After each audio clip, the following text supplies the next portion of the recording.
শবে বরাতে মূলত কি কি আমল আছে? লাইলাতুল বারাতের মূল আমল হচ্ছে রাত্রি জাগরণ করে ইবাদত করা আর দিনে রোজা রাখা। এটার পক্ষে সহিহ হাদিস 7টা আছে। কয়টা? এবং আব্দুল্লাহ বিন বাস তার হিসনুত তাওহীদ কিতাবেও লিখছেন, দামেশকে কয়েকজন তাবি লাইলাতুল বারাতে সারা রাত জাগ্রত থেকে ইবাদত বন্দেগী করতেন। এটা হচ্ছে মূল কাজ।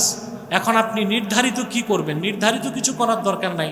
লাইলাতুল বারাতে সারা রাত তাহাজ্জুদ পড়বেন, সালাতুল তাসবিহ পড়বেন, সালাতুল হাজাত পড়বেন, সালাতুল তওবা পড়বেন, কোরআন তেলাওয়াত করবেন, দরুদ সালাম পড়বেন। রাত জেগে ইবাদতটাই মূল কাজ। আর দিনে রোজা রাখবেন। দিনে মুজাদ্দিদ আল ফেসানি রহমতুল্লাহ একটা নামাজের আমল দিছেন 8 রাকাত। ওটা যদি পড়তে পারেন পড়বেন, সমস্যা নেই। শবে বরাতে রুটি হালুয়া খেলে কি বেদাত হবে? আচ্ছা, শবে বরাতের আগের দিন রুটি হালুয়া খেলে বেদাত হবে? পরের দিন তো শবে বরাতের দিন বেদাত হবে, এটা কেমন গায়ের জোরের কথা ভাই? কথা বলে শবে বরাতের আগের দিনও রুটি হালুয়া বেদাত না, পরের দিনও রুটি হালুয়া বেদাত না, শুধু শবে বরাতের দিন রুটি হালুয়া খেলে বেদাত হবে? হ্যাঁ, কেউ যদি রুটি হালুয়া খাওয়া শবে বরাতের অংশ মনে করে, ইবাদত মনে করে, তাইলে বেদাত হবে। রেওয়াজ মনে করে খাইলে কোনো সমস্যা। ইসলামের এজাজ, আরবে ঢুকলে ইসলামের এজাজগুলো দেখা যায়। মসজিদ জুলকেবলাতেনে ঢুকলে গায়ের পশমগুলো দাঁড়ায় যায়। আল্লাহর হাবিব আসর নামাজ পড়তেছিলেন, 2 রাকাত হয়ে গেল। নামাজের মধ্যে আল্লাহ হুকুম করলেন, ফাওয়াল্লি ওয়াজহাকা শাতরাল মসজিদিল হারাম। হাবিব,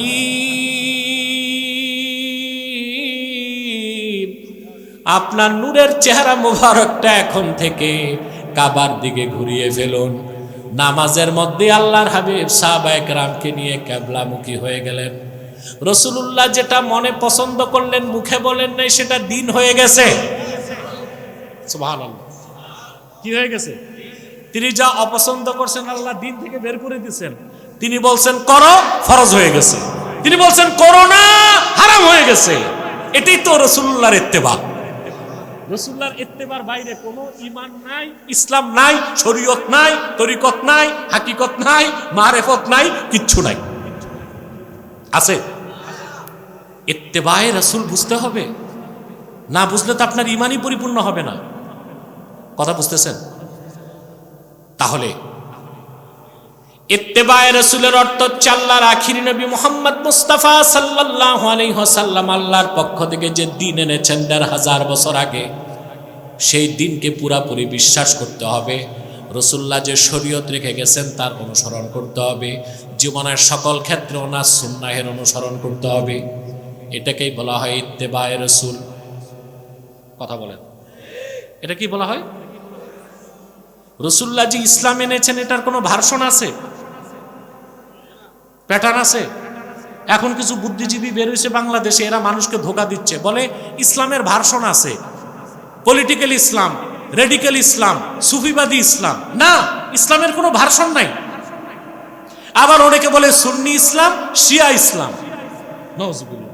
শিয়াদের কাছে যেটা আছে ওটা ইসলাম না বাতিল ফেরকা? ইসলামের কোনো ভার্সন? মানুষ যেটা বানায় ওইটার ভার্সন থাকে।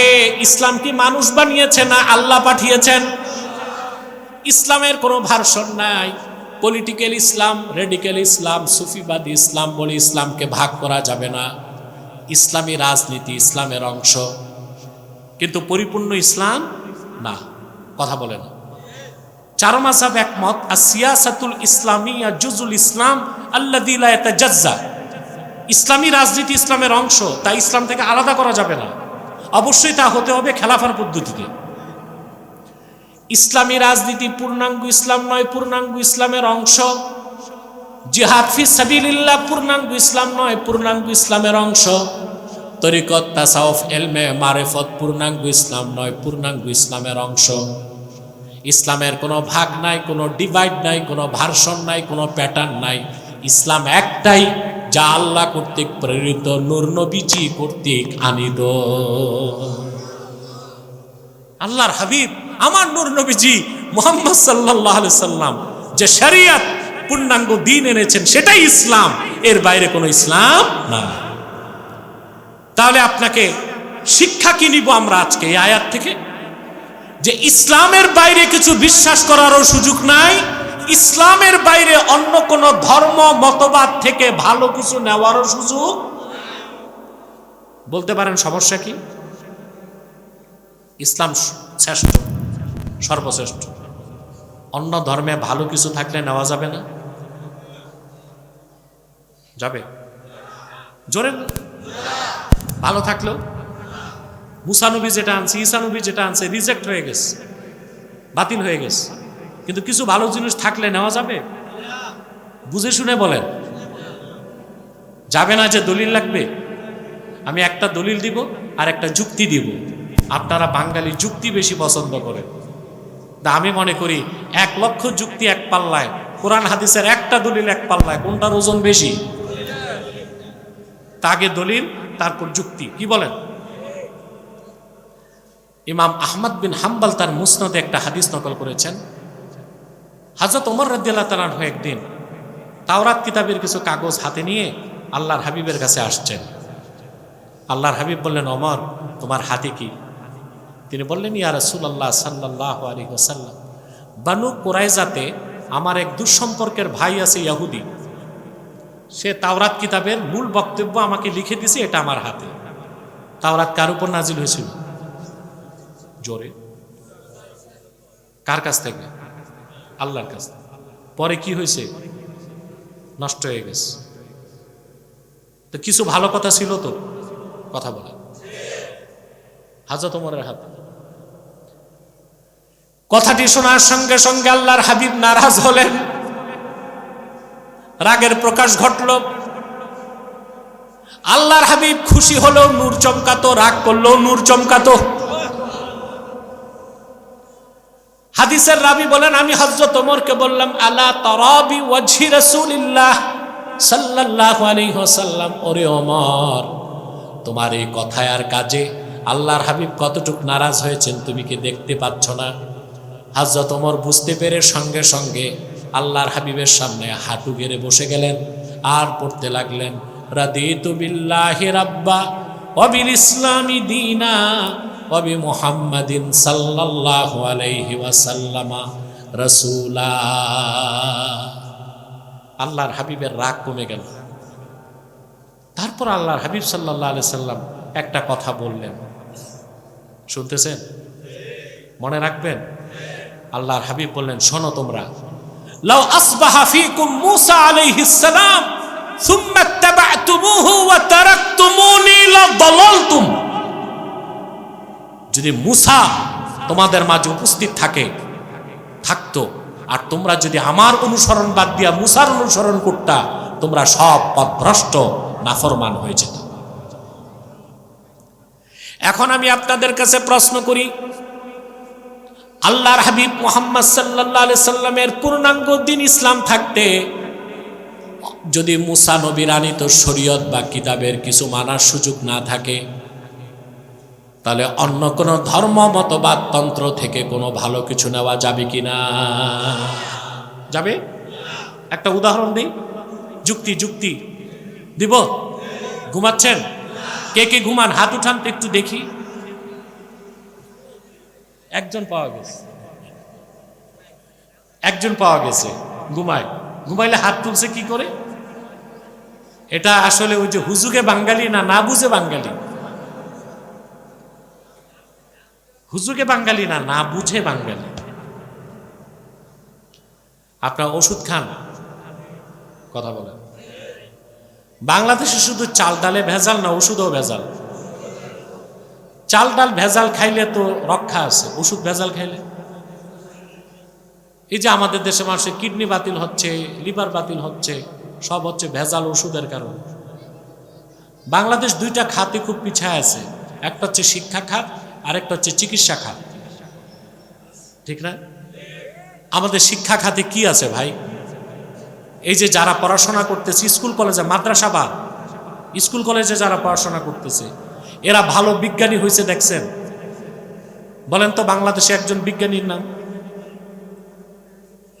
100 বছরে কোনো বিজ্ঞানী পাইছে বাংলাদেশ? আবার স্কুল কলেজে পড়ে আল্লাহ আল্লাহ বুজুর্গ কেউ বের হয়েছে পাইছে? ব্যতিক্রম শেখ বোরহানউদ্দিন ওয়েসি রহমতুল্লাহ, ওটা ব্যতিক্রম।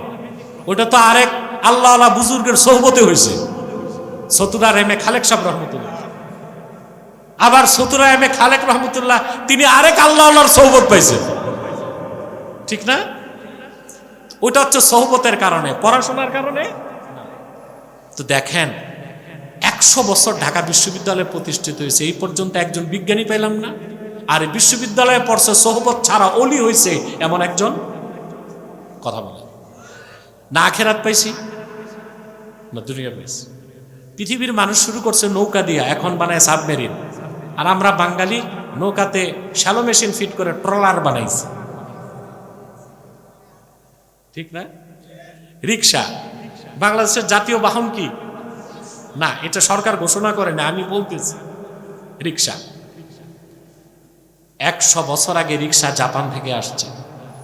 জাপান সেই রিক্সা বাদ দিয়া রকেট বানায়, আর আমরা 100 বছরে রিক্সাতে মোটর ফেট করে টেসলা বানাইছি। তাহলে বোঝা যাচ্ছে আমাদের শিক্ষা ব্যবস্থা দিনমুখীও না, দুনিয়ামুখীও না। আরেকটা খাতে আমরা ঠকে গেছি বাঙালি, চিকিৎসা। ভালো হাসপাতাল নাই, ভালো ডাক্তার নাই, ভালো মেশিনারিজ নাই, ভালো ওষুধও নাই। আমরা বেঁচে আছি আল্লাহর রহমতে আর আল্লাহর ওলিদের দোয়ায়, না তো আমাদের বেঁচে থাকার। ময়মনসিংহে একটা বিশ্ববিদ্যালয় আছে, কৃষি বিশ্ববিদ্যালয়, নাম জানেন? বলেন। কিন্তু কৃষি বিশ্ববিদ্যালয়ে বিজ্ঞান কি করে? ওখানে বিজ্ঞানীদের কাজ গোল আলু, টমেটো, কালা বেগুন এগুলো গবেষণা করুক। জাপান থেকে একজন প্রফেসর এখানে চাকরি করছে, জাপান। এই জাপানি প্রফেসর যখন চলে যাবে, তখন ছাত্ররা সংবর্ধনা অনুষ্ঠানে জিজ্ঞেস করছে, স্যার বাংলাদেশ তো গরিব দেশ, কি দেখলেন, কি শিখলেন? বলে হ্যাঁ, একটা জিনিস শিখতে পেরেছি। বলে আমি স্রষ্টাকে বিশ্বাস করতাম, কিন্তু জীবন মৃত্যু স্রষ্টার হাতে, এটা বিশ্বাস করতাম না, বাংলাদেশ দেখে বিশ্বাস করি। সুবহানাল্লাহ। বলে কেন? বলে তোমাদের পানি দূষিত, বাতাস দূষিত, ওষুধ দূষিত, নাক কান দূষিত, তোমরা বেঁচে আছো কেমনে? এতে আমার বিশ্বাস হয়েছে জীবন মৃত্যু বিজ্ঞানের হাতে না, জীবন মৃত্যু স্রষ্টার হাতে। চিন্তা করেন আপনি, আমরা বেঁচে আছি কিভাবে? আল্লাহর রহমত আর আল্লাহর ওলিদের দোয়ায়। সুবহানাল্লাহ। তো বলছিলাম ওষুধ লাগে ভালো, ঠিক না? যুক্তি দিতে যায় এত কথা বললাম আর কি। ওষুধের মধ্যে সবচেয়ে এক্সপেন্সিভ, মূল্যবান ঔষধ হচ্ছে কেমোথেরাপি, ক্যান্সারের ঔষধ। কি ক্যান্সারের ঔষধ? যেটা জার্মান মেড, ফ্রান্স মেড, বিদেশি। এক শিশির দামি 80,000 থেকে 1 লাখ টাকা। কত? কয় বোতল? ওখানে তারিখ দেওয়া আছে 2026 31 জানুয়ারি রাত 12টা। কত দাম? এখন 2026 31 জানুয়ারি রাত 1টা, কয় টাকা দাম? 1 টাকায় কেউ নিবে? কারণ ওষুধ খুব দামি, কিন্তু ডেট এক্সপায়ার, মেয়াদ উত্তীর্ণ। মুসা নবী যে শরীয়ত নিয়ে এসেছেন সেটা মেয়াদ উত্তীর্ণ হয়ে গেছে। ঈসা নবী যে শরীয়ত নিয়ে এসেছেন মেয়াদ উত্তীর্ণ হয়ে গেছে। আর আল্লাহর আখির নবী মুহাম্মদ সাল্লাল্লাহু আলাইহি ওয়াসাল্লাম যে দ্বীন এনেছেন তার মেয়াদ থাকবে কিয়ামতের আগ পর্যন্ত। সেজন্য শুধু ইসলাম, কেবল ইসলাম, একমাত্র ইসলাম, রাসূলুল্লাহর দ্বীনের বাইরে, শরীয়তের বাইরে, সুন্নাহের বাইরে অন্য কোনো দ্বীন, ধর্ম, মতবাদ মুসলমান মানতে পারে না। মুহাম্মদ সাল্লাল্লাহু আলাইহি ওয়াসাল্লাম ১৫০০ বছর আগে যে শরীয়ত রেখে গেছেন, দ্বীন রেখে গেছেন, সুন্নাহ রেখে গেছেন, তার পূর্ণ বিশ্বাস আর অনুসরণ করলেই আপনি মুসলমান হতে পারবেন। এই জন্যই আল্লাহ বলেছেন, আপনি বলুন ফাত্তাবিউনি ইউহিব্বুকুমুল্লাহ, আমার অনুসরণ করো, আল্লাহ ভালোবাসবেন। ওয়া ইয়াগফির লাকুম যুনুবাকুম, জীবনের গুনাহ মাফ করে দিবেন। ওয়াল্লাহু গফুরুর রহিম, আল্লাহ ক্ষমাশীল এবং দয়ালু। এতটুক বলি আল্লাহ থামান নাই। রাসূলুল্লাহর অনুসরণটা ঐচ্ছিক না আবশ্যিক।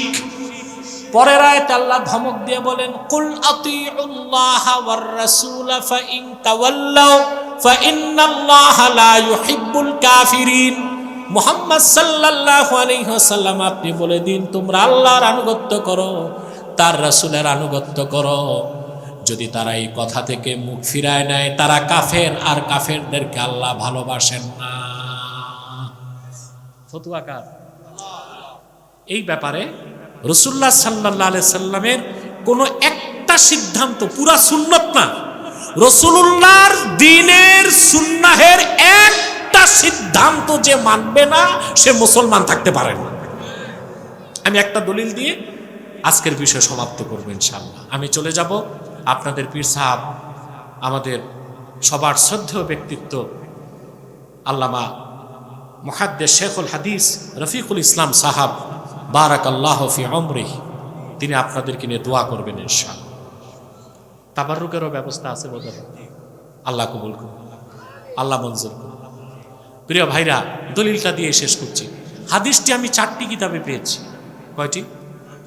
ইমাম সুয়ুতির তাফসির দুরুল মানসুরে, ইমাম শওকানির তাফসির ফাথুল কাদিরে, ইবনু তাইমিয়ার লেখা সারিমুল মাসলুলে এবং তাফসির ইবনু কাসিরে।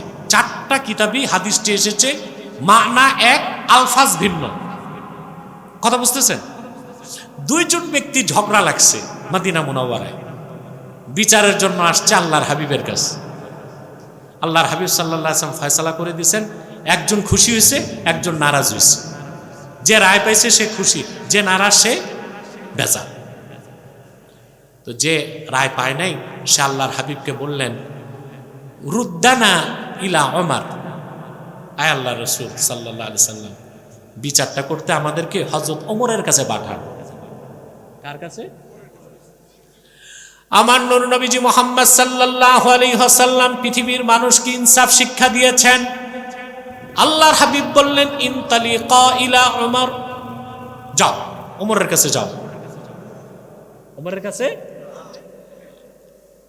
তো 2জনই হযরত ওমরের কাছে আসছেন। তো যে রায় পাইছে সে বলছে বিচার চাই। কি বিষয় এটা? যে রায় পাইছে, পায় নাই সে বলছে। তো যে রায় পাইছে সে বলছে, ওমর বিচার পরে, আগে বলেন আল্লাহর হাবিব যেটার বিচার করে দিছে আপনি দ্বিতীয় বিচার করার ক্ষমতা রাখেন? আল্লাহু আকবার।